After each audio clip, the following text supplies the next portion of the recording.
Hi, my name's Colin McMahon. 9 years ago, I fulfilled a lifelong dream and opened my comic book store, Pittsburgh Comics. Since then, it's been great. I've met lots of great people, I've read lots of great books, and I want to share that with you. Welcome to Comics Now.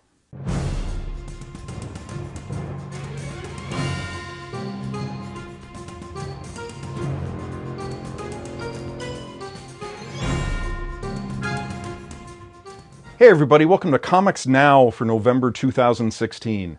Now, I am not a good planner. If any of you know me, that's how it is. I'll have a sale coming up on Saturday and have no idea what it's going to be until Friday. And the fall always gets me. We have a ton of stuff going on in September where I have the anniversary party of the store, and that's always real exciting. Then in October, we have a lot of family birthdays, lots of stuff going on, and then we always do the big Halloween Comic Fest that we had last Saturday.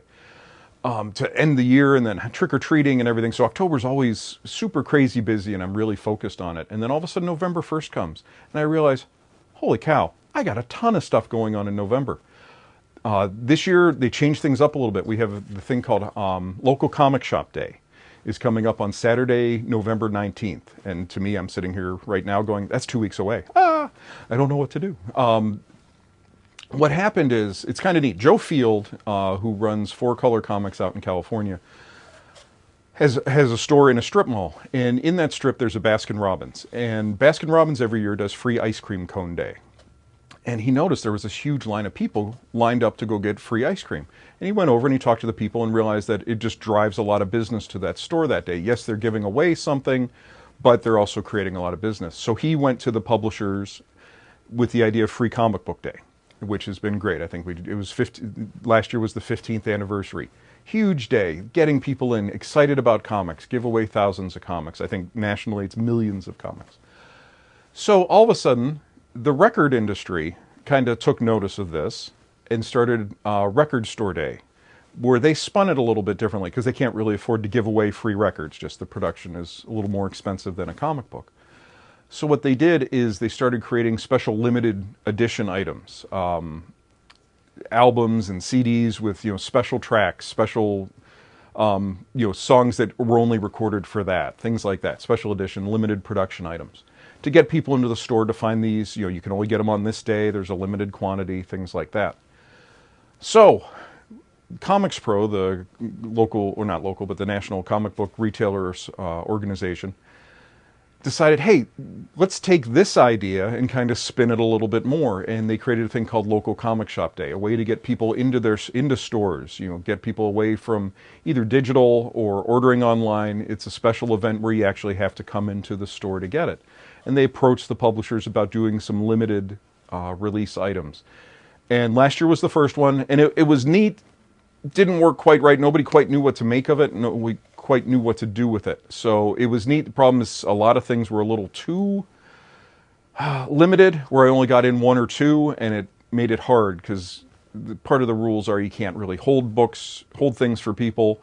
So it became a case of whoever's first in line at 9 a.m. gets all the neat stuff, and I didn't like that idea. So I raffled off a couple things. But there were a lot of other neat books that were made exclusively for that, special hardcovers, lots of variant covers and things. Black Mask got really into it, and they're really into it again this year, which is neat. So the stuff is coming next week. So I will put a list once it all arrives, and I know that it's all in good shape and everything. I will put up the actual list of what I have and how rare things are, and I'll put the prices up. But this year it's really neat. DC is doing a statue. They're doing these line of bombshell statues that you've seen if you've been in the store. And there's a Killer Frost one coming out next week, so they're doing a variant of that with extra sparkly paint on her to make her look more snowy. It's just kind of neat, a little different paint job exclusively for Local Comic Shop Day. There's a Lion Cat statue. I think I have one coming in of. Special hardcovers. Black Mask is doing a couple secret items, so I don't even know what they are that are coming in. So it's neat. It's a fun day. Last year it was on the day after Black Friday, Small Business Saturday. And we kind of got the powers that be to move it a week, so it's actually the week before Black Friday, so that we can make it our own thing instead of it getting lost in that whole weekend. So that's neat. I'll post all the information about that as soon as I get the stuff in to make sure it's good. We also have Black Fridays coming up in a couple weeks, and then we also have Small Business Saturday. So November is really just a crazy month, and I'm always kind of spinning my plates to make sure everything's going okay.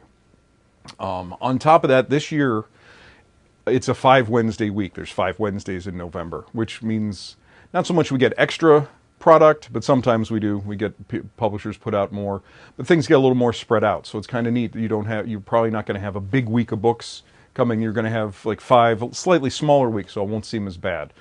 So that gives you a chance to maybe check out some different things, because there's a ton of good stuff coming and a ton of good stuff already out. So that's the stuff that's going on here in November. Also, I do Double Points Month. Every month I do a different item. In this month, because there's 3 new Avengers books coming, I decided to make it double points on all Avengers graphic novels. So come in, check out, there's new Avengers, Avengers 1.1, and also Occupy Avengers, which is the new Hawkeye book. But there's tons of old stuff, previous stuff. There's a character you like, well, work me and I'll do it. You know, Captain America is a part of the Avengers, so I'll include him in his books. So November's shaping up to be a crazy month for me, but a good month for everybody, a good shopping month, and a great reading month.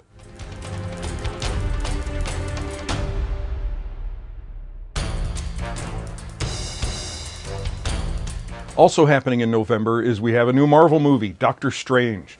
Now this is an interesting one, kind of along the lines of Ant-Man and Guardians of the Galaxy. He's not that well known outside of the comic book community. Your average person on the street isn't really going to know the history of Doctor Strange or even who he is. It certainly helps that they have a big name actor, Benedict Cumberbatch, playing the lead.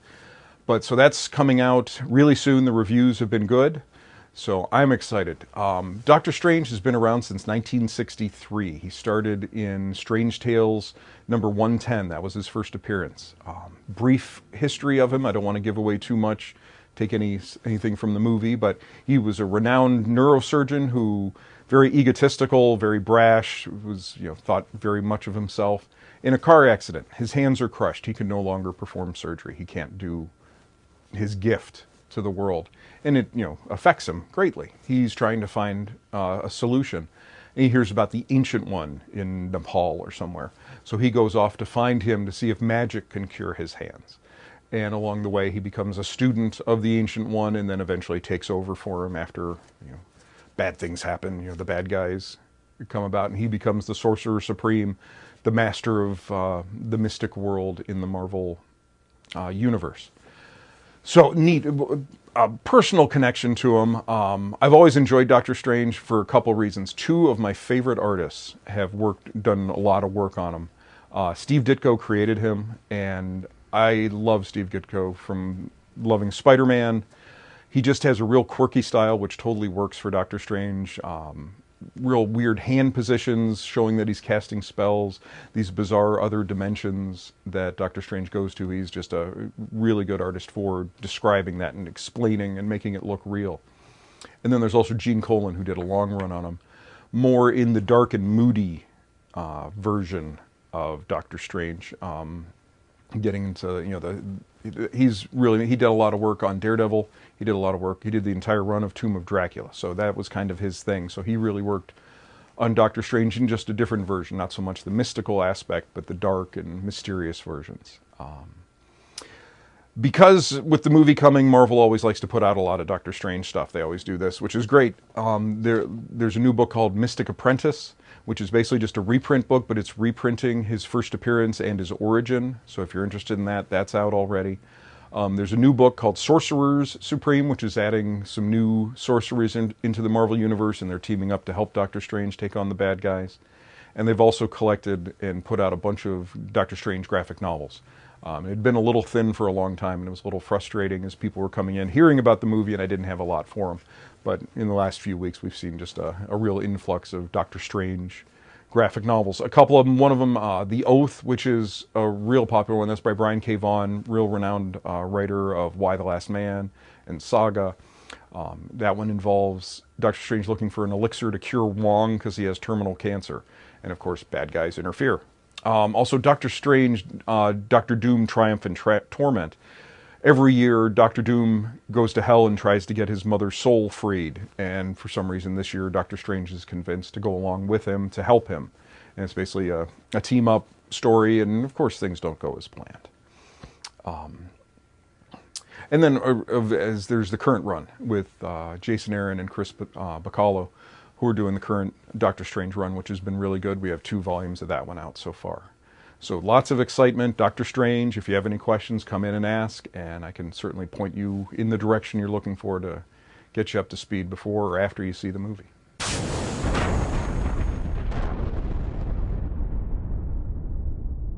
Every month we have tons of new number ones coming, and I always like to spotlight them, let you know what's coming, let you know what I'm excited about. And we'll start with Marvel, because Marvel is still in the middle. They just started their now post-Civil War releases, started in October, and then we have a ton of them coming in November.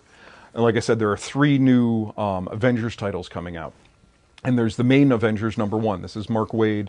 This one involves Kang, where Kang is coming back from the future to mess up things in the present, which he likes to do. So now the new Avengers team, which is Falcon, Captain America, you have Lady Thor, Vision, Hercules, Spider-Man. And in the aftermath of Civil War, all of a sudden Iron Man isn't around to fund the Avengers, so now Peter Parker is. So lots of changes in the Avengers world, and this is the start of it. There's also Avengers 1.1, which is an interesting book, going back to the time that's affectionately referred to as Cap's Kooky Quartet, where it was Captain America and just an odd ensemble of characters. Thor had left the team, Iron Man had left the team, Wasp and Ant-Man had left the team. So it was the first real big change. So he's deciding to write an older story based on that time. And then there's also Occupy Avengers, which is Hawkeye kind of against the superheroes, with the big leading like the public against the superheroes, keeping them in check. A couple of them, we have a brand new Invincible Iron Man number 1 coming. This is with Riri Williams, who's a 15-year-old girl from Chicago who has shown a great aptitude, made her own armor, and now Tony Stark is mentoring her as she takes over as Iron Man. Now, we won't know until the end of Civil War exactly why, what happened, but this one's coming out. We also have Unworthy Thor. For a couple years now, Thor that we know hasn't been Thor. He was unworthy. He was unable to hold the hammer. Mjolnir, which is his, if you've seen the movies, you know his hammer. So Jane Foster, his girlfriend, former girlfriend, not sure the exact relationship, has picked up Mjolnir, and he's been kind of wandering kind of a little bit aimlessly through the Marvel Universe trying to find himself. Well, this is now a new series where hopefully he's going to find himself.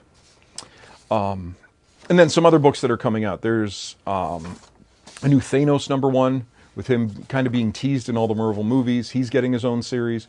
We have a new Venom series where we had Venom as a good guy working kind of covert ops. Then we had Venom as a space knight. And now it's getting back to Venom being Venom, a nasty bad guy. And then there's also an interesting book coming. It's Amazing Spider-Man Renew Your Vows. This was a mini-series during Secret Wars. And they decided to make it its own series. Kind of out of continuity, but basically it's the Parker family is web-slinging and wall-crawling their way into your hearts and into comic shops later this year. Life is good for Peter Parker and Mary Jane. Their daughter Annie is their pride and joy. They're both working and barely making ends meet.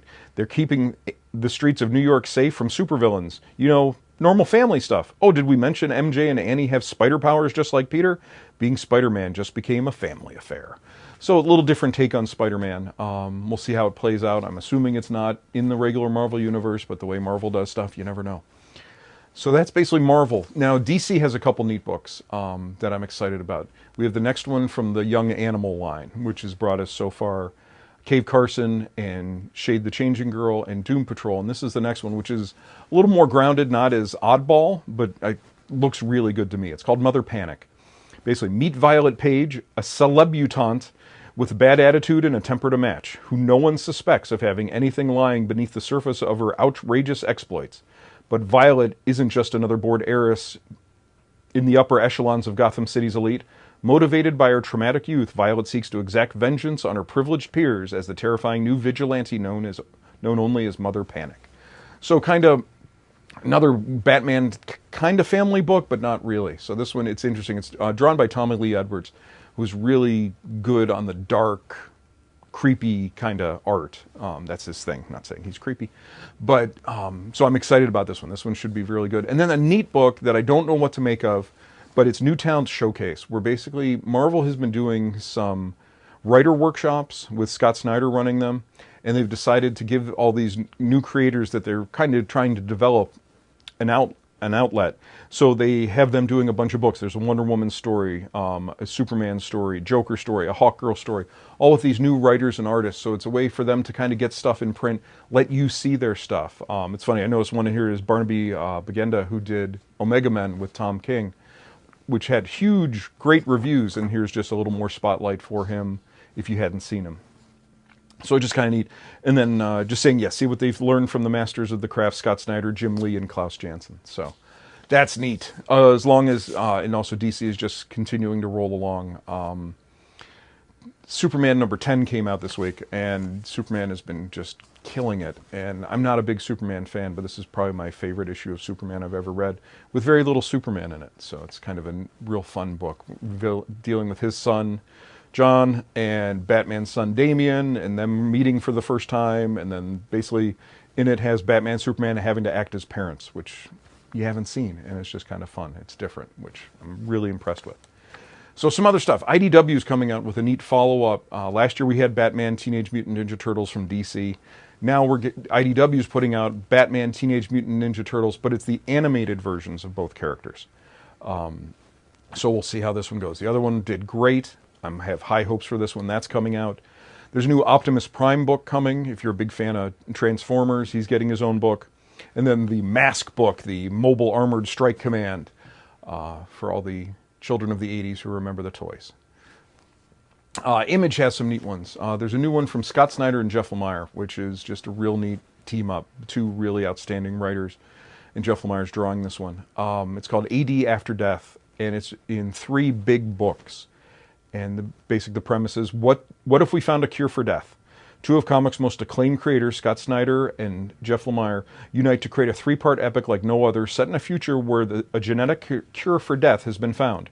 Years after the discovery, one man starts to question everything, leading him on a mind-bending journey that will bring him face-to-face with his past and his own mortality. A unique combination of comics, prose, and illustration. After Death will be serialized monthly as 3 oversized prestige book format issues. So it's just kind of neat. It's a lot of text on the page with just drawings on each page, as opposed to like a normal comic with storytelling. So kind of neat. Scott Snyder was originally a novelist, so it's kind of neat him getting back to that form, kind of, but still doing it in a comic form. So that's from Image. There's also a new one from Jonathan Hickman called Frontier. The planets have aligned and the prodigal son has returned. For the first time in 8 years, Jonathan Hickman is both writing and drawing a new comic series, Frontier. It's like Star Trek, but super depressing. Each issue contains galaxy-expanding bonus content like star maps, breakdowns of alien races, interstellar factions, and detailed spaceship schematics. So he's an engineer, so he's getting back to his drawing, and he loves doing this stuff, and it looks like they just kind of gave him do whatever you want. So this should be fun and interesting, as this stuff always is. A couple of new number ones, Mayday number 1 and Violent Love coming out. Violent Love, I did get a chance to read early. And it's kind of like a Natural Born Killers, Bonnie and Clyde kind of story. The first issue is one of their 40-page ones, which is a nice, thick, big chunk of story, which was really, really good, really tasty. You know, you got a big chunk to read. Black Mask has a new one, No Angel, which is interesting because it's written by Eric and Adrian Palicki. Adrian was Mockingbird on the Marvel's Agents of S.H.I.E.L.D. show, and it's her and her brother are doing this book. And then Boom has a couple interesting ones. If you like sports, they're going to be for you this month. They have a new WWE book coming out. They also have a new one called Slam, which is about roller derby. So that's some neat stuff from them. They also have a couple others, Mega Princess and Namesake, just a couple other number ones they have coming. And then Dynamite has a neat one called Grand Passion. This is from James Robinson. One of the industry's finest, James Robinson delivers the surprising, funny, violent, and sexy tale of romance the comics have been missing. Doc's a cop, Mabel's a crook. They're 2 wayward souls fated to fall in love at first sight, even as Mabel swears to kill Doc if it's the last thing she does. It's Harlequin romance meets hard-boiled crime, as only James Robinson could deliver. So just fun, different kind of book, which is what we need. Oni has a new one called Motro, about a reclusive young boy who has superhuman strength and doesn't know what to do dealing with a prophecy. Titan Comics is coming out with a Mummy one based on the Hammer film. So if you're a horror movie, not especially an old horror movie, not this would be a good one for you. And then Valiant has a couple new ones coming. Savage #1 is basically they're redoing Turok the Dinosaur Hunter, but they don't have the rights to Turok, so they're doing it called Savage. But the art on this is by Louis LaRosa, and it's just fantastic. They had told a funny story where he said he was done doing monthly issues after he did a bunch of the Bloodshot Reborn, and they said, "Well, would you like to draw dinosaurs?" And he kind of reluctantly agreed because he couldn't pass up being able to draw dinosaurs. And then Harbinger Renegade is a new one involving the Harbinger group, which is their superpowered kids doing stuff. So that's most of the new ones that are coming out. There's always tons of stuff coming. There's lots of 2s and 3s. I only spotlight the new #1s here. But keep an eye on the website. I always post a list of what's coming every week. If you want to get the monthly or the weekly email, in that there's links to the previews of all the books that are coming out. So you can sign up on the website or just tell me in the store and I'll add you to the email list. Lots going on in November. Crazy amount going on in November. I got to get my feet under me. And now, please stay tuned for Comic Previews Theater.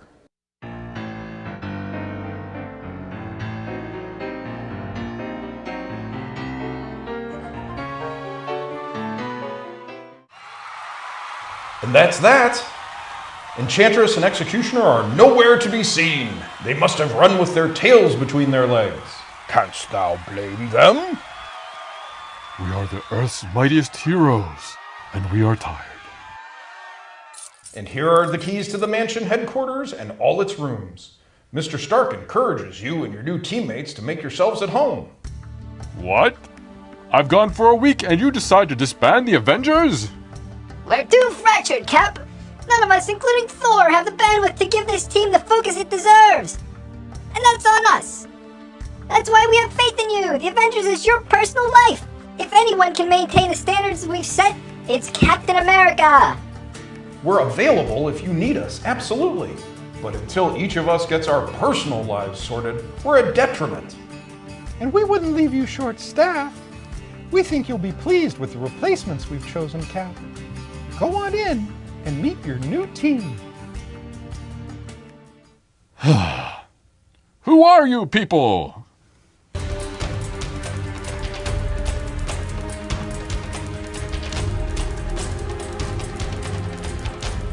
I hope you enjoyed the show. I hope you learned something. As always, you can find me in the store or online at pittsburghcomics.com. I'm on Facebook under Pittsburgh Comics and Twitter and Instagram under @PGH Comics. Comments, criticisms, if you want any more information, please get a hold of me. I'm easy to find. Thanks for watching and join us next month. Thanks.